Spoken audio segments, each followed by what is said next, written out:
ওদালগুৰি জিলা সদৰত আমচুৰ বৃহৎ বিক্ষোভ যধে মধে উচ্ছেদ চলোৱাৰ নামত সাধাৰণ নাগৰিকক চৰকাৰখনে হাৰাশাস্তি কৰাৰ অভিযোগ ওদালগুৰি জিলা আমচুৰ বিজেপি চৰকাৰৰ বিৰুদ্ধে ওদালগুৰিত উত্তল প্ৰতিবাদ আমচুৰ ওদালগুৰিৰ পৰা ভুৱন বনিয়াৰ ৰিপৰ্ট AN লাইভ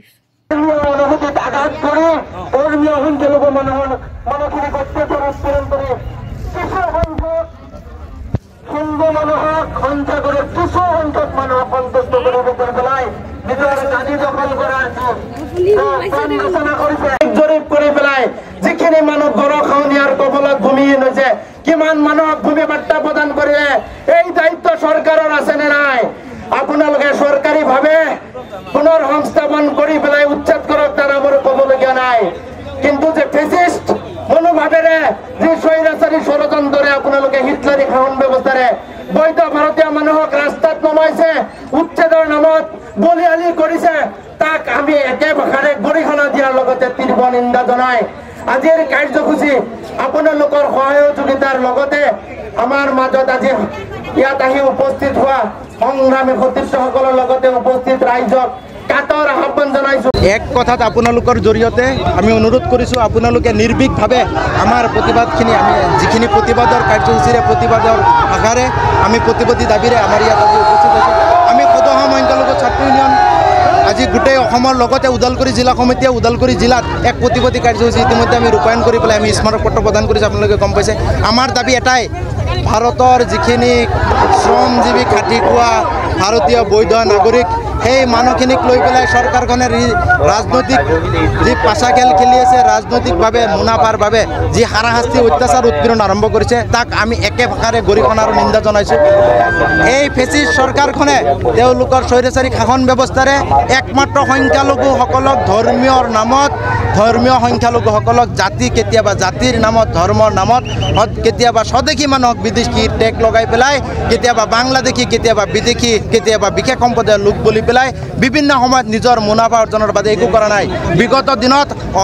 ভাৰতৰ স্বাধীন হোৱাৰ পিছৰ পৰা অসম ৰাজ্যৰ যিসকল চৰ জমিন আছে আপোনালোকৰ জৰিয়তে মই এটা মুখ্যমন্ত্ৰী মহোদয়ৰ আহ্বান জনাইছোঁ আমাৰ এটা প্ৰশ্নৰ মাত্ৰ আপুনি উত্তৰ দিয়ক যে আপুনি কি জৰীপৰ ভিত্তিত কিমান চনত কিমান তাৰিখে যোৱা ৭৫ বছৰ ৮০ বছৰে আপোনালোকে কোনটো জৰীপৰ ভিত্তিত ভূমিহীন মানুহখিনি কি কাৰণত ভূমি হেৰুৱাইছে আৰু কোনখিনি মানুহ চৰকাৰী মাটিত বসবাস কৰি আছে তাৰ কাৰণে দায়ী কোন তাৰ উত্তৰ দিয়ক একমাত্ৰ চৰকাৰ ব্যৱস্থা ইয়াৰ বাবে জগৰীয়া যিখিনি মানুহৰ ভূমিহীন তেওঁলোকৰ ভূমি গৰখনীয়াৰ কবলত ভূমিহীনৰ মাথা পৰি থাকিবলগীয়া হৈছে এইখিনিক বিগত ৭০-৭৫ বছৰে চৰকাৰে কোনো ধৰণৰ ব্যৱস্থা নিদিয়াকৈ কোনো ধৰণৰ মাটি পট্টা নিদিয়াৰ কাৰণে আজি তেওঁলোকে উপায়বিহীন হৈ পেলাই চৰকাৰী মাটিত থাকিব লগা হৈছে এই সকল বৈধ ভাৰতীয় অসমৰ নাগৰিক ভাৰতীয় নাগৰিক অসমৰ অসমীয়া জাতিৰ এজন সুগৰ্বিত অসমীয়া হয় সেই মানুহখিনিক আপোনালোকে টাৰ্গেট কৰি পেলাই ধৰ্মৰ নামত যি ৰাজনীতি কৰিবলৈ সংখ্যাগুৰুক অত্যাচাৰ উৎপীড়ন কৰি আছে সময় আপোনাক নহয় আপোনাৰ চৰকাৰৰ কোনো এজন বিষয়কো ক্ষমা নকৰে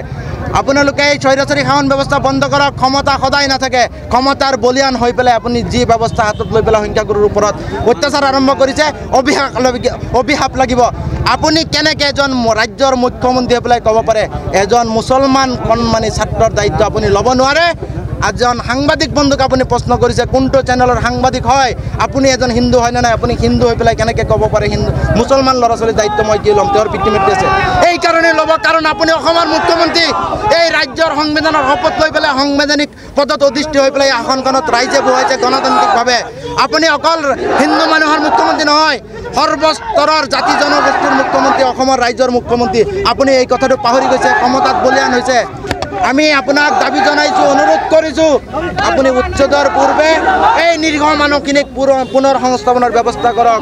আপুনি কেতিয়াবা পুছবেকৰ নামত বৈধ ভাৰতীয়ক ঠেলি পঠিয়াইছে আকৌ তাৰ পৰা আপুনি আকৌ ঘূৰাই নিব লগা হৈছে এই অসম ৰাজ্যৰ এজন মুৰব্বীয়ে কৰা কৰ্মই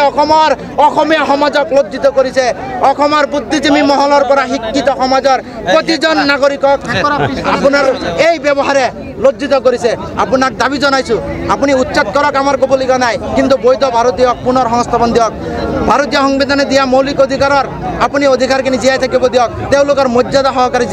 যিকোনো খবৰ আৰু বিজ্ঞাপনৰ বাবে যোগাযোগ কৰক 7896121996 লগতে 7002537271 আৰু 9854011916